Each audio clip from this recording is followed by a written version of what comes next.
Merhaba arkadaşlar, kanalıma hoş geldiniz. Bugün karanfil çiçeğinin bakımı ve çoğaltılması ile ilgili kısa bir video hazırladım sizler için.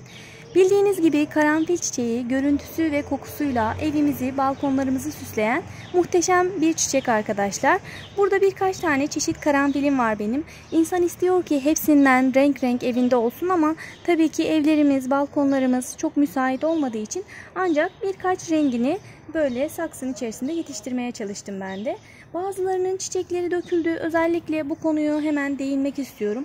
Karanfil çiçeği çok fazla sıcağı sevmeyen bir bitki arkadaşlar.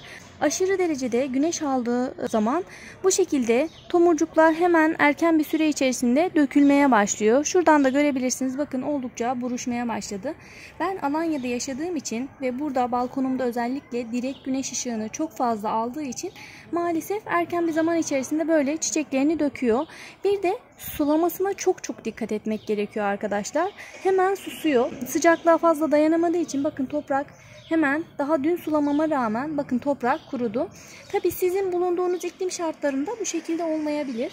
Ama dediğim gibi benim bulunduğum yer sıcak olduğu için çok fazla suya ihtiyaç duyan bir bitki. Ama normal şartlarda yaklaşık yaz aylarında 3 günde bir sularsanız, kış aylarında ortalama haftada bir sularsanız yeterli olur. Ama şunları da göstermek istiyorum. Bakın bunlar hep yavrulayanlar.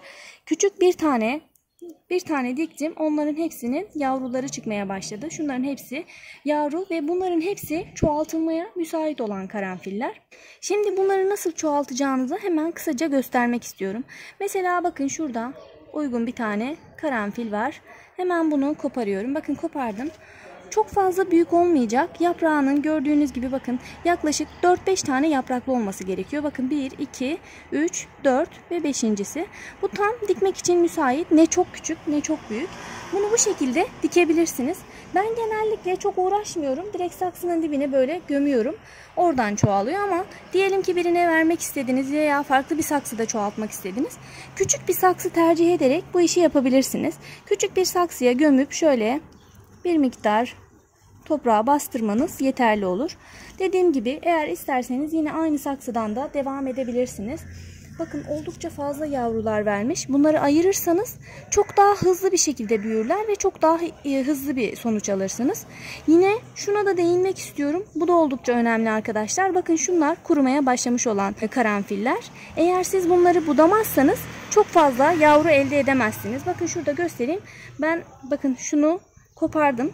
Onları bilerek koparmadım. Size videoda gösterebilmek için. Bakın şu üst kısmındaki karanfili kopardım. Bak şunu da kopardım gördüğünüz gibi. Bakın bunda kaç tane yavru çıktı. Şöyle görebilirsiniz. Eğer çiçek kuruduğunda bekletmeden keserseniz sürekli bitkiniz yavrulamaya devam edecektir. Bu konuya da dikkat ederseniz bol bol yavrular alacaksınızdır. Kesimi nasıl yapacaksınız? Şöyle mesela bir budama makasıyla kurumuş olan karanfilleri koparabilirsiniz. Bakın yine şurada da var bir tane. Koparıyoruz. Bunları bekletmenize gerek yok. Bekletmediğiniz sürece daha iyi verim elde edersiniz. Bitkinizde daha çok çiçeklenmeler olur. Budama oldukça önemli karanfilde. Budamayı yapmazsanız bitkinin verimi düşecektir arkadaşlar. Ayrıca şunu da belirtmek istiyorum. Karanfili sulama konusuna değindim ama sulamanın saati de çok önemli arkadaşlar. Özellikle yazın sıcak zamanlarında sulamayı gün içerisinde yaparsanız yapraklarında yanıklar oluşur ve yapraklar sararmaya başlar. Bakın şu alt kısımlardaki yapraklar sararır. Bunun sebebi ise günün sıcak saatlerinde yaparsanız yanmasıdır. Sulama işlemini yaparken dikkat etmeniz gereken sabah ve özellikle akşam saatlerinde sulama yapmaktır. Genel olarak bütün çiçekler için aynı şeyi söylüyorum ama özellikle karanfilde yaprak yanması çok sık olduğu için karanfilde bu konuya daha çok dikkat etmeniz gerekiyor. Ama normal bitkileri sularken de yine aynı şekilde sulamayı özellikle sabah saatlerinde yapmanızı tavsiye ediyorum. Çünkü akşam saatlerinde yapılan sulamalar da mantar hastalığına yol açtığı için bitkinizin ömrünü kısaltır, hastalıklara sebep olacaktır arkadaşlar. Şimdi bir tanesini daha yine aynı şekilde köklendirmek istiyorum. Bakın çok fazla yavrusu var. Yine şunda da öyle. Şu karanfilde. Bu karanfilin türü de Çin karanfili arkadaşlar. Bunda da yine bakın farklı yavrular mevcut. Çiçekli olmamasına dikkat edin. Yeni çıkan filizler olması gerekiyor. Mesela şu yeni bir çıkmış filiz arkadaşlar. Bakın şuradan göstereyim. Ama bunun da yaprak sayısı çok az. Biraz küçük. 3 yapraklı. henüz o da yeterli büyüklükte değil. Bu karanfilin her dalında çiçek var ne yazık ki. O yüzden bunu çoğaltamayacağım.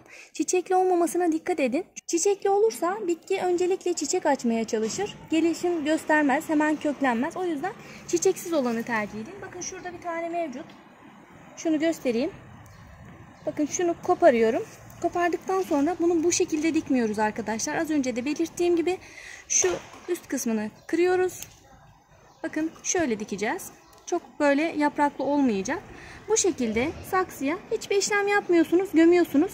Önceki gün ıslatmış olduğunuz nemli bir toprak kullanırsanız çok daha verimli olur. Bir gün öncesinden toprağı biraz nemlendirin. Ertesi gün dikimi yaparsanız daha iyi sonuç alırsınız arkadaşlar. Her zaman dikim konusunda nemli toprak kullanmanızı tavsiye ederim. Bir de şuna değinmek istiyorum. Saksı ne kadar küçük olursa bitkiniz o kadar hızlı kök verir ve gelişim gösterir. Yani bu aşamada İlk etapta kullanmanız gereken minik saksılar. Bu şekilde küçük ebatlı saksıları kullanmanızı tavsiye ederim. Bu şekilde dikiminizi gerçekleştirdikten sonra bir miktar sulama yapmayı ihmal etmeyin arkadaşlar. Aynı saksıya birkaç türden karanfil dikerseniz çok muhteşem bir görünüm elde edersiniz. Güzel bir hediye de olur arkadaşlarınıza vermek isterseniz. Özellikle dikkat etmeniz gereken konulara değinmeye çalıştım arkadaşlar. En önemli konu, tekrar ediyorum, karanfilleri budamak ve sulama özellikle arkadaşlar. Sulamaya ve budamaya dikkat ederseniz bol çiçekli günler geçirebilirsiniz. Günlükte anlatacaklarım bu kadardı arkadaşlar. Videonun faydalı olduğunu düşünüyorsanız beğenmeyi ve yorum yapmayı unutmayın lütfen.